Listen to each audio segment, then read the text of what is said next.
रातना अमदावादनी રહેવાસી છું અને આદિવાસી ઓઇલ છે આદિવાસી હેર ઓઇલ મેં ઓનલાઈન ઇન્સ્ટાગ્રામ પર વિડીયો જોયો હતો અને તેના ઓનલાઈન લિંક પર મેં એમને વિડીયો કોલ દ્વારા કોલ કરીને રૂબરૂ એમની સાથે વાત કરીને આ તેલને ઓનલાઈન મંગાવ્યું હતું। બાકી તો આની એપ દ્વારા પણ લોકો મંગાવતા હોય છે તે નકલી તેલ હોય છે એટલે ફ્લિપકાર્ટ ઉપર એપ દ્વારા મંગાવે તો નકલી હોય છે। બાકી એમની સાથે લિંક દ્વારા રૂબરૂ કોલ કરીને તમે વાત કરીને आदिवासी हेर ऑइल मंगावी सको छो। अने हूँ 3 महीनाथी आ तेल वापरू छूँ अने मारा वाळनो ग्रोथ अने लेंथ पण वधी छे अने बहु सारू आवे छे।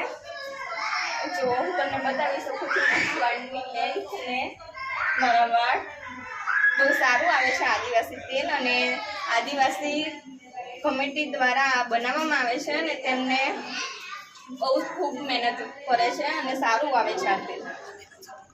आने ऑनलाइन द्वारा बात करीने मंगावी सको छो तेल अने तमे सपोर्ट पण करी सको छो। साथे विडियो कॉल द्वारा तमे बात करीने ऑनलाइन आ तेल मंगावी सको छो अने तेमने सपोर्ट करो। तेमने खूब वधारे मेहनत करी अने आ तेल बनावे छे, सारू आवे छे।